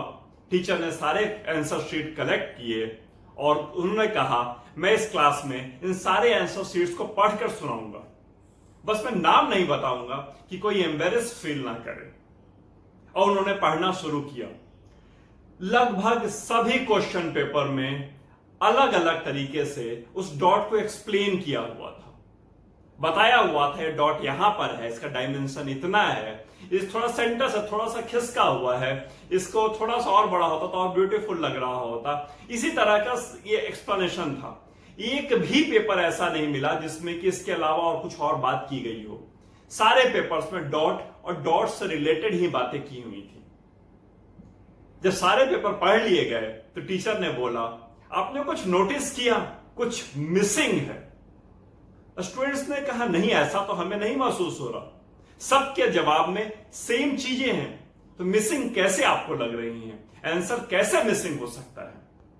टीचर ने कहा, डॉट तो क्वेश्चन पेपर में बीच में थोड़ा सा है, बाकी पूरा क्वेश्चन पेपर ब्लैंक है, उस पर तो आप लोगों की नजर ही नहीं गई। क्या आपको नहीं लगता वो जो प्लेन क्वेश्चन था वो ज्यादा इंपॉर्टेंट था as compared to black dot? उस ब्लैक डॉट को तो आप लोग चाहते तो नेग्लेक्ट करके उस प्लेन के बारे में भी लिख सकते थे, उस व्हाइटनेस के बारे में लिख सकते थे, उस ब्राइटनेस के बारे में लिख सकते थे, मगर आप लोगों की नजर उस डॉट पर ही क्यों गई? आप लोगों ने सिर्फ उस डॉट को ही एक्सप्लेन क्यों किया? अपने उस प्रेजेंस को, उस एनर्जी को, उस व्हाइट कलर को क्यों नहीं एक्सप्लेन किया? पूरी क्लास में सन्नाटा था। सबको लगा बात तो बहुत सही है, सर जो बोल रहे हैं बात तो सही बोल रहे हैं, हमारा ध्यान क्यों नहीं गया उस पर? मैं बताता हूं आप लोगों को, उन लोगों का ध्यान उस चीज पर क्यों नहीं गया। क्योंकि हमारी ब्रेन की जो कंडीशनिंग है ना, वो इस तरह से की हुई है कि हम निगेटिव के तरफ पहले जाते हैं। निगेटिव हमें पहले दिखाई देता है एज कंपेयर टू पॉजिटिव। कुछ भी हो जाए, हमारे ब्रेन की कंडीशनिंग इस तरह से है, हम लोगों ने अपने ब्रेन को इस तरह से कंडीशनड कर दिया है कि हम पहले निगेटिव ढूंढते हैं, क्योंकि निगेटिव की फ्रीक्वेंसी ज्यादा है। निगेटिव की फ्रीक्वेंसी पॉजिटिव की तुलना में 7 to 10 टाइम्स ज्यादा है।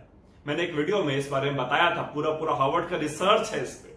अब चाहे तो उस वीडियो को जाकर के देख सकते हैं, अब चाहेंगे तो मैं डिस्क्रिप्शन में उसका लिंक भी डाल दूंगा।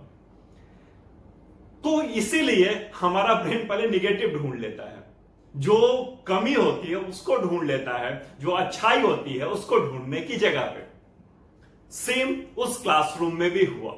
उन लोगों ने जो वहां पर उस पेपर के अंदर जो अलग था वो ढूंढ लिया, जो पेपर की सुंदरता थी उसको छोड़ दिया। हमें क्या ऐसा नहीं करना चाहिए अपने लाइफ में?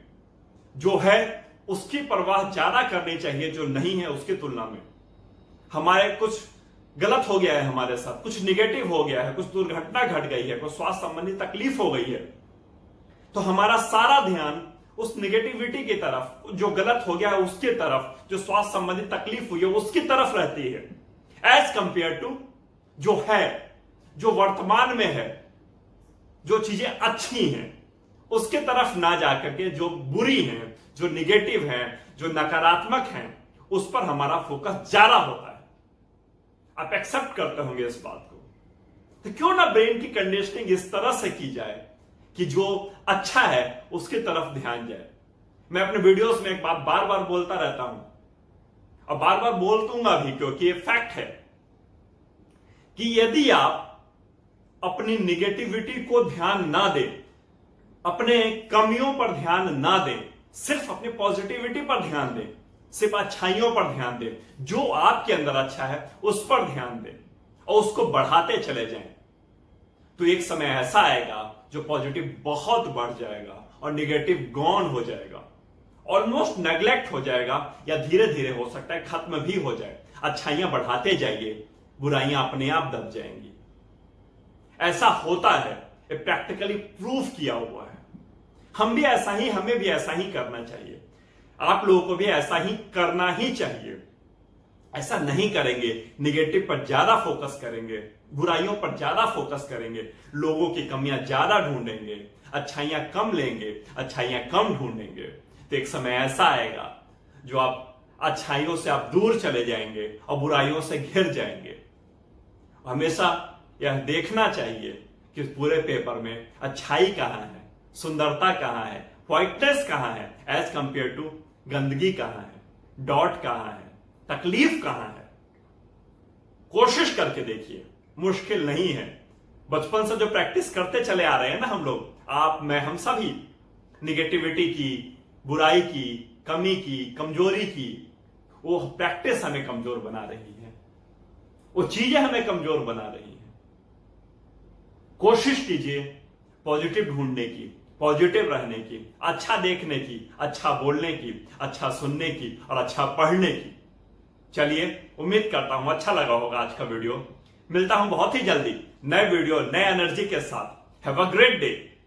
मैं आपको आज एक ऐसी कहानी सुनाने जा रहा हूं जो हम सबके जीवन में रोज घटती है, रोज महसूस करते हैं, मगर हम उससे कुछ सीखते नहीं हैं।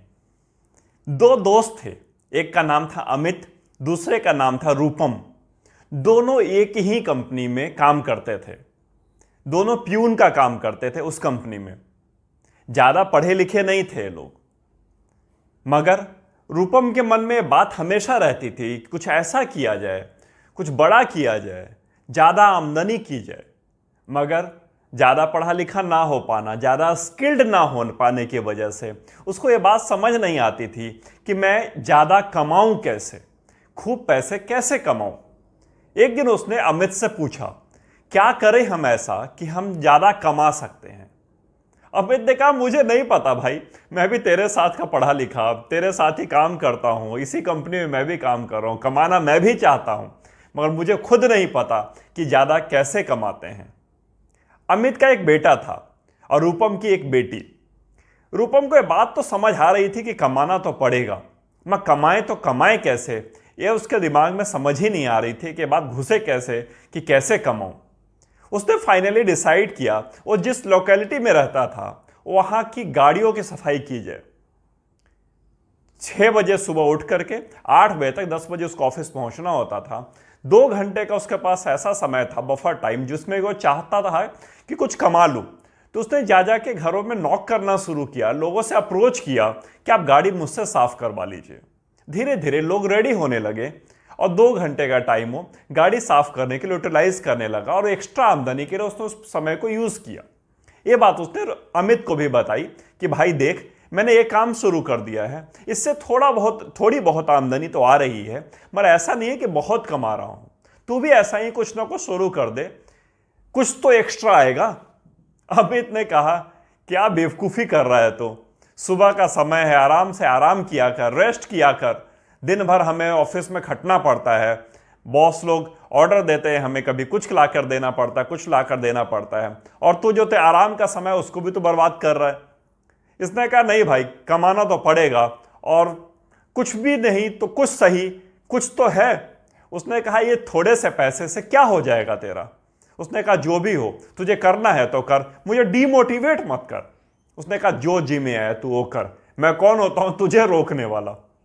फाइनली रूपम ने ये चीज प्रैक्टिस जारी रखी, वर्षों जारी रखी, मगर उसने एक चीज ध्यान में रखा, जो आमदनी वो एक्स्ट्रा कर रहा था गाड़ियों की सफाई करके, उसको खर्च नहीं करता था। खर्च सिर्फ वही करता था जो उसको सैलरी मिलती थी फिक्स्ड, जिस कंपनी में वो काम कर रहा था। उस गाड़ियों की सफाई करता, महीने के अंत में जो भी पैसे आते उसको उसने पोस्ट ऑफिस में जाकर के एक रेकरिंग डिपॉजिट अकाउंट खोल दिया। उस अकाउंट से में हर महीने जो भी आमदनी आती तो फिक्स्ड आमदनी उसमें डालना शुरू कर दिया।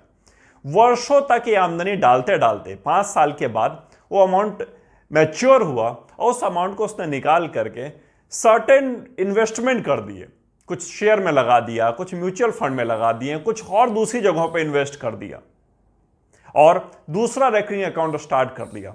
इस तरह से 15 साल तक उसने यह काम किया। 15 साल की उम्र में रूपम की बेटी तकरीबन 15-16 साल की हो चुकी थी और अमित का बेटा भी तकरीबन 15-16 साल का हो चुका था। दोनों की पढ़ाई लगभग स्कूल की खत्म हो गई थी। अमित के पास अब एक ऑप्शन था कि बेटा भी कमाए उसके साथ, मगर रूपम इसके लिए तैयार नहीं था। रूपम ने कहा नहीं, मेरी बेटी और पढ़ेगी, अगर वो पढ़ना चाहती है तो। उसने अपनी बेटी से पूछा, तुम आगे पढ़ना चाहोगी? उसने कहा हाँ, मैं बहुत ज़्यादा पढ़ना चाहती हूँ, मेरी बहुत इच्छा है पढ़ने की।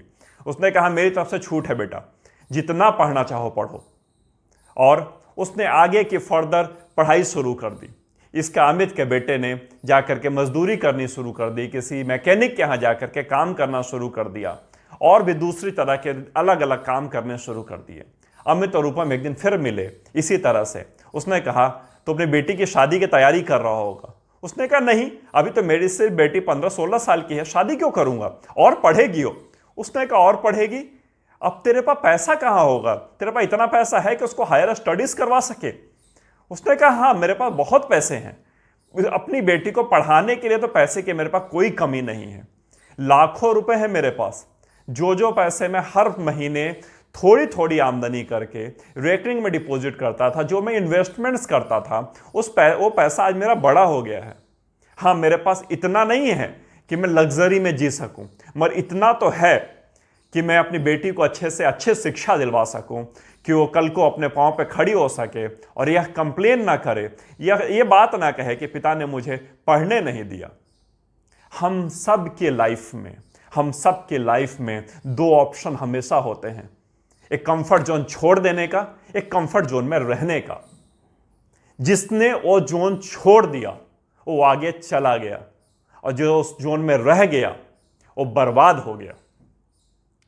ये कहानी सिर्फ अमित और रूपम की नहीं है, यह उन सभी लोगों की है जो पैसे कमाना चाहते हैं। अमीर होने के ना कुछ फिक्स्ड फॉर्मूलाज हैं, उस फॉर्मूला को करना पड़ेगा। यदि आपकी आमदनी कम है, आमदनी बढ़ानी पड़ेगी।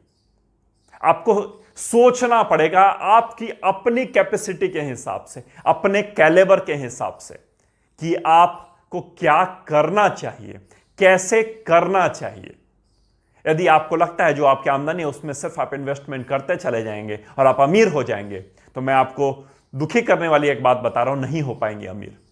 पता नहीं आपकी आमदनी कितनी है, उसमें आप कितना इन्वेस्टमेंट कर पाएंगे। मैं जनरली फॉर्मूला बोलता हूं और कोई मेरा फॉर्मूला फिक्स्ड नहीं है, ये दूसरे लोग भी बोलते हैं। मैं 10 to 20% का फॉर्मूला बोलता हूं। जितना कमाते हैं उसका 10 से 20% हर महीने सेव करना शुरू कर दीजिए। पर आपकी आमदनी ही मात्र 20,000 रुपया है और हर महीने यदि आप सिर्फ 2-2 हज़ार रुपये सेव कर रहे हैं तो आप सर्टेन टाइम के बाद कितना कमा लेंगे?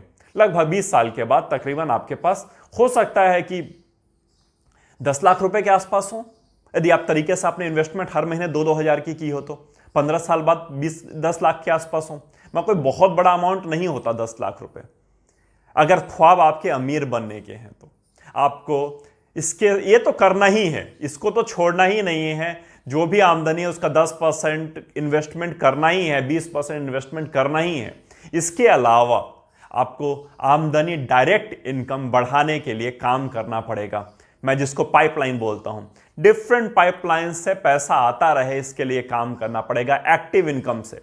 जब एक्टिव इनकम आना बहुत शुरू हो जाए तब पैसिव इनकम की तरफ फ्लो बढ़ता है। मगर एक्टिव इनकम यदि एक सेम फ्लो में आ रहा है बहुत लंबे समय से और बहुत थोड़ा थोड़ा ही कमा रहे हैं आप, और आपने सोचा है कि एक समय ऐसा आएगा मैं फाइनेंशियली इंडिपेंडेंट हो जाऊंगा, पैसिव इनकम मेरे पास बहुत हो जाएगा, तो मैं आपको माफ कीजिएगा, उस ऊंचाई तक पहुंचने के लिए अगर आपने ख्वाब अगर करोड़ों के और अरबों के देख रखे हैं तो थोड़ा सा आपको के ख्वाब टूट सकते हैं। मगर यदि आप किसी भी उम्र में हैं और आपको लगता है कि आप अपना कोई भी समय जो भी स्किल आपको आता है, जरूरी नहीं है कि आपको कोई ऐसा एडवांस स्किल आता हो सकता है आप पढ़े लिखे हों, आप ट्यूशन पढ़ा सकते हैं। सारा काम कंप्लीट करने के बाद शाम के टाइम पे आपको 2 घंटे का टाइम मिलता हो, 1 घंटे का टाइम मिलता हो, कुछ बच्चों को ट्यूशन पढ़ा दीजिए, उससे आपको एक्स्ट्रा आमदनी आएगी। उस आमदनी को खर्च मत कीजिए, उसको इन्वेस्ट करते चले जाइए। आप हो सकता है कि आपके पास उतना भी ना आता हो, ट्यूशन पढ़ाने भर भी ना आता हो, तो कुछ और नेटवर्क मार्केटिंग में घुसा जा सकता है। उसके अलावा मैंने जो ये आपको ऑप्शन दिया, गाड़ियों की सफाई की जा सकती है। कोई काम छोटा बड़ा नहीं होता है। इस चक्कर में मत पड़िएगा लोग क्या सोचते हैं और लोग क्या कहेंगे। सबसे बड़ी बीमारी देश की ये हो गई है, क्या कहेंगे लोग। अरे कुछ नहीं कहेंगे लोग। अगर आपके घर में पैसा नहीं है ना, आपके पास खाने के लिए नहीं है, तो वो लोग आपको देने नहीं आ रहे हैं और ना ही आपको देने आए थे। अगर जब आपकी जॉब चली गई थी तो आपको सपोर्ट करने के लिए नहीं आए थे। आपको अपना सपोर्ट अपने आप करना पड़ा था, अपना घर अपने आप चलाना पड़ा था। तो आपको इस समय भी उनकी परवाह नहीं करनी चाहिए कि वो लोग क्या सोचेंगे। भाड़ में जाए वो लोग, जो जी में आए वो सोचते रहें। कोई भी काम छोटा नहीं होता, यह याद रखिएगा। यदि आपने उस काम को छोटा मान लिया तो कभी भी आप उस काम को कर नहीं पाएंगे। कुछ भी कीजिए, कुछ भी एक्स्ट्रा आमदनी लाने के लिए, कुछ भी, मतलब मैं इलीगल काम की बात नहीं कर रहा, कुछ भी ऐसा जिससे आप जो आमदनी आ रही है उस फ्लो को तो नहीं तोड़ना है, मगर उसके अलावा एक आमदनी, दो आमदनी, तीन आमदनी। हो सकता है कि आप शादीशुदा हो, आपकी वाइफ में कुछ ऐसी क्वालिटीज हो, बहुत अच्छा खाना बनाती हो, आप अपने कुकिंग का काम शुरू कर सकते हैं, टिफिन इंडस्ट्री शुरू कर सकते हैं। टिफिन में बहुत बढ़िया मार्जिन है। आप लेबर का काम करते हो, आप हो सकता है कहीं सफाई का काम करता हो सकता है आप कहीं कुक का काम करते हो सकता है आप कहीं प्यून हो सकता है आप कुछ भी काम करते हो। मगर मैं यह मान नहीं सकता कि आपके पास सुबह और शाम के समय कुछ समय मिलता ही ना हो कि आप कुछ एक्स्ट्रा कर सकें। न्यूज़पेपर डिस्ट्रीब्यूशन का काम किया जा सकता है, बहुत अच्छा मार्जिन है उसमें भी। सोचिए आप क्या कर सकते हैं, सोचिए आप क्या क्या करने के लिए बने हैं। मगर यदि आपकी आमदनी एक सर्टेन लेवल तक पहुंच गई है, मान लीजिए आपकी आमदनी तकरीबन लाख 1.5 लाख रुपए पर महीने की आ रही है, तो उसके हिसाब से आपको अपने इन्वेस्टमेंट स्टार्ट कर चुके हैं। मगर आपको लगता है कि जितना और जिस ऊंचाई पे पहुंचना चाहते हैं, फाइनेंशियल फ्रीडम का आपने एक डेट लिखी होगी ना कि इस तारीख तक मुझे फाइनेंशियली फ्रीडम हो जाना है, तो उस डेट तक क्या सच में हो पा रहे हैं? एक कैलकुलेशन करके देख लीजिए। यदि नहीं हो रहे हैं, यदि आपकी आमदनी एक सर्टेन लेवल पर एक्सपर्टीज वाली है, आपके स्किल्ड वर्किंग करते हैं, कहीं जॉब कर रहे हैं, आपका बिजनेस ही है, यदि आपकी आमदनी उस लेवल तक नहीं आ रही है, आपका इन्वेस्टमेंट उस लेवल पर नहीं जा रहा कि यदि आपने 15 साल बाद अपने आप को फाइनेंशियली इंडिपेंडेंट होने का डिसाइड कर लिया है, तो आप क्या इंडिपेंडेंट हो पा रहे हैं? नहीं, तो पाइपलाइंस और बढ़ाइए। सोचिए क्या क्या कर सकते हैं। मुझसे सलाह लेना चाहते हैं, मैं भी सलाह देने के लिए रेडी हूं, मगर सबसे सही डिसीजन, सबसे राइट डिसीजन आप खुद अपने आप ले सकते हैं। कोई और आपको नहीं बता पाएगा। हां, लोग आपको गाइड तो कर सकते हैं, मगर डिसाइड तो आपको खुद ही करना पड़ेगा। चलिए, उम्मीद करता हूं अच्छा लगा होगा सेशन। खूब कमाइए। यदि अगर आप बहुत कमाते हैं तो और कमाइए। मैं इसलिए कहता हूं, यदि खूब नहीं कमाएंगे तो समाज की सेवा कैसे करेंगे, अब सेटिस्फैक्शन कैसे फील करेंगे? और बहुत कम कमाते हैं तो आमदनी बढ़ाइए, खूब बढ़ाइए कि अपना भला कर सकें। और आप अपना भला करेंगे, हर आदमी सिर्फ इतना डिसाइड कर ले मैं अपना भला करना शुरू कर दूंगा, समाज का अपने आप भला हो जाएगा। हर आदमी खुश, हर आदमी समृद्ध, देश समृद्ध, समाज समृद्ध, विश्व समृद्ध हो जाएगा।